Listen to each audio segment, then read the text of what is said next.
Today our topic is saliva secretion. अब हम salivary secretion as name indicates कि हमारे पास सलाइवरी ग्लैंड से सलाइवा की सेक्रीशन होती है। Saliva is very important for normal food swallowing, for appreciation of taste, for digestive function and इसके अलावा भी और बहुत सारे फंक्शंस हैं हमारे पास।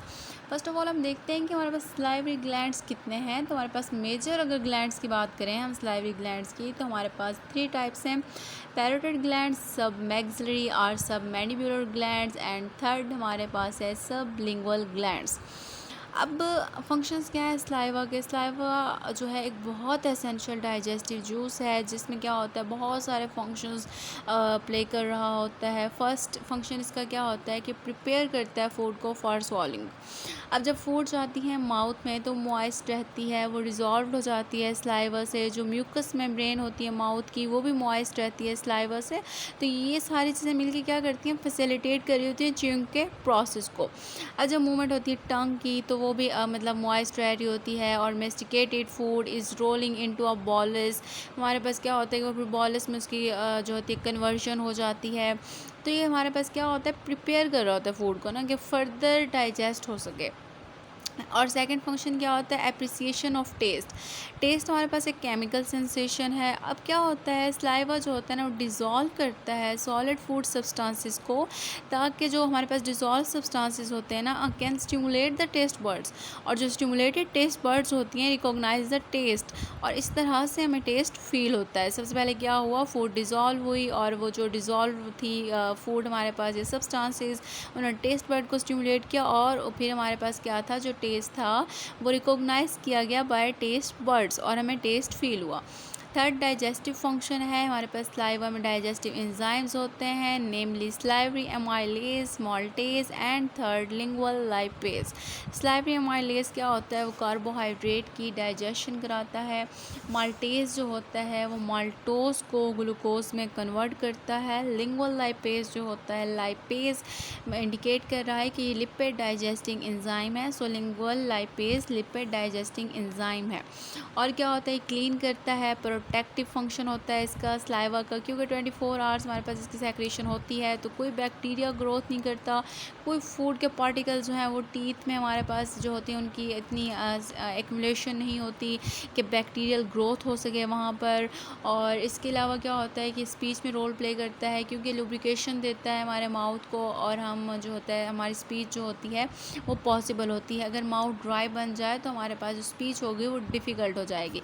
इसके अलावा इसका एक्सक्रीटरी फंक्शन भी है और इसके अलावा ये बॉडी टेम्परेचर को भी रेगुलेट करता है इन डॉग्स एंड कैटल्स। लाइक अब जो एक्सेसिव ड्रिपिंग होती है ना सलाइवा की हमारे पास, तो क्या करती है, लॉस कराती है हीट का और रेगुलेट करती है body temperatures in dogs and kettles.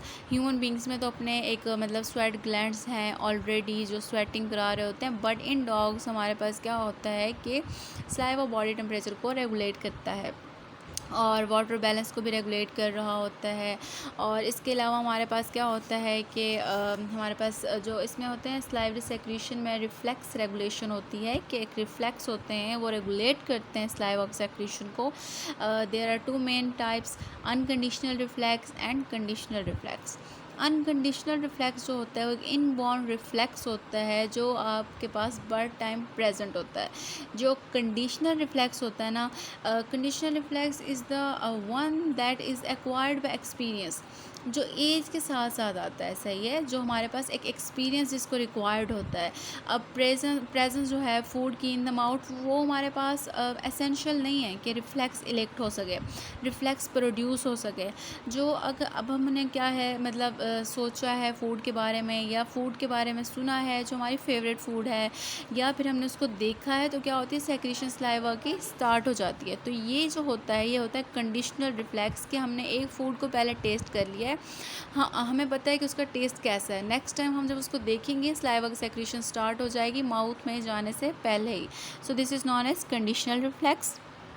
इसके अलावा हमारे पास कुछ कंडीशंस ऐसी भी होती हैं जिसमें हाइपोस्लाइवेशन होती है, कुछ में हाइपरस्लाइवेशन हो जाती है। हाइपोस्लाइवेशन क्या होती है? जब सलाइवा की सेक्रीशन बहुत कम होती है। उसकी दो टाइप्स होती हैं, एक टेम्प्रेरी हाइपोस्लाइवेशन होती है, एक हमारे पास परमानेंट होती है। जो टेम्प्रेरी हाइपोस्लाइवेशन होती है वो हमारे पास लाइक अब कोई इमोशनल कंडीशन है, कोई बहुत ज़्यादा कोई खौफ की कंडीशन में है, उसे बहुत ज़्यादा फेयर है, सो उसका हम देखते हैं कि माउथ ड्राई हो जाता है। सही है, तो उसमें हमारे पास क्या होता है? हाइपोस्लाइवेशन में वो जा रहा होता है, उसकी सेक्रीशंस कम हो रही होती हैं। इसके अलावा अगर किसी पर्सन में डिहाइड्रेशन हो गई है, किसी को फीवर है, तो उसमें भी ड्राइनेस हो जाती है। और अगर हम बात करें परमानेंट हाइपोस्लाइवेशन की, तो उसमें हमारे पास डिजीज़ आ जाती हैं, एबनॉर्मेलिटी आ जाती है। लाइक अगर हमारे पास बेल्स पॉल्सी का पेशेंट है जिसकी फेशियल नर्व का पैरालिसिस हो चुका है, तो उसमें भी हमारे पास ये देखी जाती है। और हाइपरस्लाइवेशन जो होती है ना, उसमें हमारे पास क्या होता है? सलाइवा की सेक्रीशन बहुत ज़्यादा हो रही होती है। फिजियोलॉजिकल कंडीशन क्या होती है हाइपरस्लाइवेशन की? प्रेगनेंसी की एग्जांपल आती है फिजियोलॉजिकल कंडीशन में। और अगर हम पैथोलॉजिकल कंडीशंस की बात करें, तो उसमें हमारे पास अगर कोई डिजीज़ है स्टमक की, इंटेस्टाइन की, कोई न्यूरोलॉजिकल डिसऑर्डर है, ठीक है, लाइक सेरेब्रल पॉल्सी है और नोज़िया हुई है, वॉमिटिंग हुई है, तो वो फिर हमारे पास पैथोलॉजिकल एग्जांपल्स आती हैं। सो this is all about saliva. हमने इसके एक ब्रीफ सा ओवरव्यू लिया है कि सलाइवा के फंक्शंस क्या हैं और हाइपोस्लाइवेशन हाइपरस्लाइवेशन क्या होती है, और हम अपनी नेक्स्ट वीडियो में डिस्कस करेंगे गैस्ट्रिक सेक्रेशन को।